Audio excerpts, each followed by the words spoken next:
Hi guys, this is CA Balakrishna. In this video, we will be discussing case study number 21. First MCQ. The agreement entered into by TPL with the local suppliers near Banaskata will be termed as. What is the type of agreement that TPL has entered? Basically, TPL is a construction company. Now, this TPL has entered into an agreement with local suppliers of manpower, okay, stating that all these local suppliers must provide services only to TPL limited. Okay, they should not provide their services to any other company. What type of agreement it is? It is refusal to deal with. Thereby option C would be correct answer, refusal to deal agreement. Next, the deposit made by Ramesh with the company for his nomination as a director and the refund made to him will amount to. See, basically Ramesh has went out of India some 7 years back. Thereby he would be PROI, but he is a citizen of India, thereby he is NRI also. Now this Ramesh wanted to get appointed director of Indian company, that is TPL. If you remember, in the Companies Act section number 160, right of a person other than a retiring director to be appointed as a director of the company, in that section there is a requirement of deposit of 1 lakh rupees. Now since Ramesh has submitted his candidature to be appointed as director of TPL limited, he along with the candidature deposited 1 lakh rupees with the company. Okay, now if he gets elected as director, this 1 lakh will be refunded to this person, Mr. Ramesh. If at all he fails to get appointed as director, then this 1 lakh will be forfeited by the company. Now what is the nature of this 1 lakh rupees? Okay, this deposit, what is its nature? Whether it is a current account transaction or it is a capital account transaction. Let us see. First of all, what is the definition of a capital account transaction as per FEMA? Capital account transaction means any transaction that alters assets, liabilities in India of person resident outside India and assets, liabilities, contingent liabilities outside India of person resident in India. In this case, this Ramesh is person resident outside India. Thereby you have to check whether this transaction of deposit is altering his assets or liabilities in India. Now if you see this deposit, we can't say this deposit as a asset of Mr. Ramesh because it is not known whether it will be forfeited by the company or refunded to the Mr. Ramesh. It will depend on whether he gets appointed as director or not. Thereby this deposit would be, you can say, as contingent asset to Mr. Ramesh, and contingent asset is not covered in the definition of capital account transaction. Therefore any transaction which is not a capital account transaction will be current account transaction. Since this deposit is not a capital account transaction, it will automatically be current account transaction. Okay, it is clear that the transaction is a current account transaction. Whether this current account transaction require prior approval of RBI or not. If you see in the schedule 1, schedule 2, schedule 3 of this current account transaction, this deposit is not covered in any of these schedules. Thereby all the transactions which are not covered in these schedules are freely permitted without obtaining any approval from RBI. Thereby the correct answer would be current account transaction requiring prior approval. No, prior approval is not required. Current account transaction not requiring prior approval of RBI.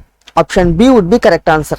Next, how much amount of additional remittance can be made to J without requiring prior approval of RBI. Basically, this J has went abroad for studying some course.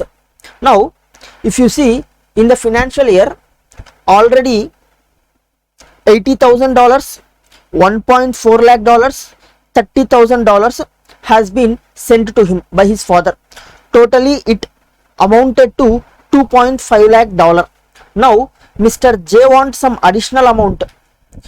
Whether this additional amount in excess of 2.5 lakh can be sent to J without obtaining approval of RBI. No, under LRS scheme only up to 2.5 lakh is allowed. If at all you want to send exceeding this 2.5 lakh, then you have to take prior approval of RBI. Therefore, the additional limit available to him is nil. Option D would be correct answer. Next, whether the property held in the name of his mother by Suresh is considered as Binami transaction provided the registry of the property was done by Suresh at a value of 10 crores only. If you see, Suresh has purchased a property in his mother's name. For such property, he paid the consideration of 15 crore. Okay. Out of this 15 crore, 10 crore is from known sources. Balance 5 crore is from unknown sources.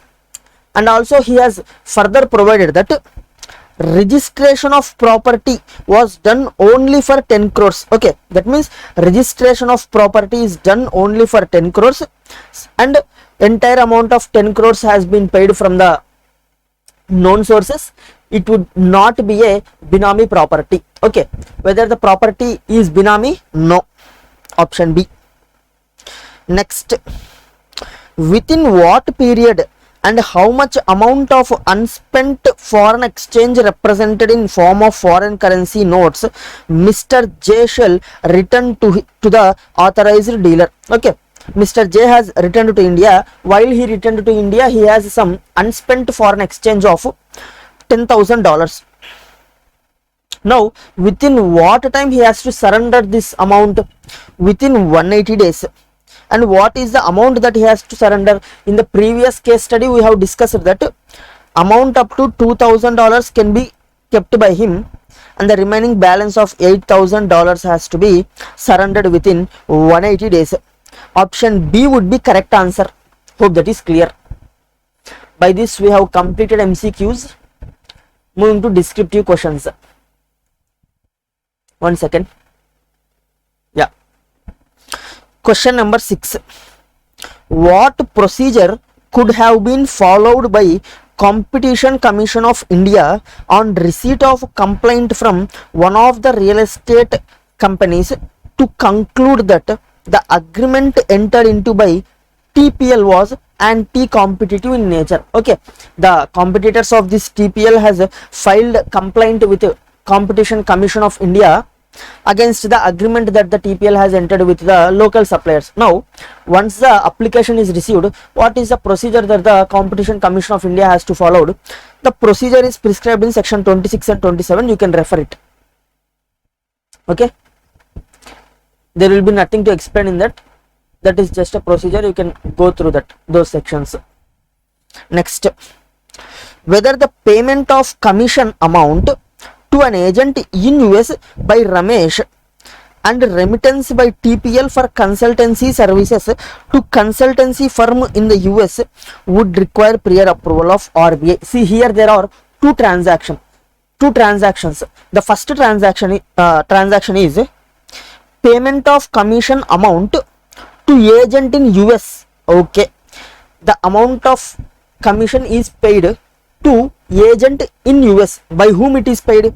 It is paid by Ramesh. Ramesh is a PROI, person resident outside India. Okay, a person who is resident outside India paying some amount to some other person who is also outside India only. In that case, the FEMA regulations will not be applicable to him. Thereby, for paying such amount, this PROI, Ramesh, need not take any approval of RBI. Okay, next, another transaction, remittance by TPL for consultancy services to a consultancy firm in the US would require prior approval of RBI. Basically, it has paid consultancy charges of 12 lakh US dollars. And if you see, for persons other than individuals, the maximum amount of this consultancy fee allowed without taking approval of RBI is US dollars 1 crore. But here the amount paid is 12 lakh dollars only, which is within the limit, thereby RBI approval is not required. Hope that is clear. Next, whether payments made to Ramesh on his visit to India for company's work require any permission of RBI. Basically, we have already discussed that this Ramesh is PROI and he was appointed as director of this TPL. Now, Ramesh has visited India for some company related work. While his visit, TPL has paid some remuneration to him. Whether for paying such remuneration, whether RBI approval is required, the answer is no, because RBI has given general permission for paying a remuneration by a resident company to a person resident outside India who visited on the company's work. Okay, there is a general permission given by the RBI, thereby no specific approval of RBI is required. Next, whether holding of and selling of immovable property by Ramesh is valid as per provisions of Foreign Exchange Management Act. See, Ramesh is PROI. He went outside India some 7 years back. While he was residing in India, he acquired some property. Okay, since he acquired the property while he was residing in India, he can hold such property. Okay, that is the answer to first question. Next, whether Ramesh can repatriate the sale proceeds of immovable property outside India. This the answer to this question we have already discussed in many case studies. There are some 3 conditions. If those 3 conditions are satisfied, then the person can repatriate the sale proceeds to outside India. Hope that is clear. Next, whether Mr. Jaikant can claim a refund of amount paid for the unit allocated to him in light of provisions of Real Estate Regulation and Development Act. See, as per section 18 of RERA Act, if the promoter fails to deliver the project as specified in the agreement for sale, then allottee can ask for refund of the amount. In this case, in the present case, the promoter fails to, construct the real estate project as specified in the agreement for sale. Thereby, Mr. Jaikant, who is one of the allottee, wants to claim refund of the advance amount that has been paid by him. Whether he can claim the refund or not, he can claim as per section 18 of RERA Act. Hope that is clear. Next, the prospectus issued by promoter Suresh. Okay, Suresh is promoter of a particular real estate project, and for such real estate project he has issued a prospectus. Okay, should contain certain information as required by RERA Act 2016. Please provide your comments on the same. Okay, what are the information? What is the information that the promoter has to provide in the prospectus relating to the real estate project? As per section 11 subsection 2, the information that has to be included is website of the authority. Okay, website of RERA authority must be included in the prospectus, and also registration number of such real estate project must also be included in the prospectus. Hope that is clear. Next, what is the option available with Suresh against the confiscating order of the property passed by the adjudicating authority, and also describe the procedure to be followed by Suresh for the same. Basically, the property of Suresh was confiscated under Prevention of Binomy Property Transaction Act, and against such confiscation, the option available to Suresh is to file appeal within 45 days to respective appellate tribunal. That is the option available, and the procedure through which appeal can be filed can be found in rule number 10. What is the procedure? There are some 4 points that has to be written. Let me show you that. Yeah.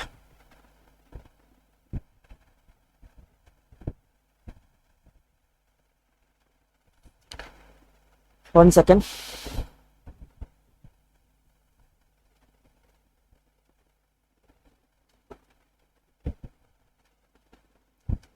Yeah, here. Rule number 10. Rule number 10 of Binomy Transactions Prohibition Act. First one, appeal to the appellate tribunal under section 46 shall be filed in form number 3 and annexed to the rules, and such fee of 10,000 rupees must be paid for filing the appeal, and the appeal shall set forth concisely and under distinct head grounds of objection to the order. Okay, what are the grounds on which you are filing the appeal has to be specified in the appeal, and in case you haven't filed the appeal within a period of 45 days, then you also you should also specify the reasons why you haven't filed the appeal within 45 days. Okay, it shall be accompanied by petition in quadruplet duly verified and supported by documents, if any, relied upon by appellant, showing cause as to how the appellant had been prevented from preferring the appeal within a period of 45 days. This is the procedure for filing the appeal. Hope this is clear. By this we have completed case study number 21. In the next video we will discuss case study number 22.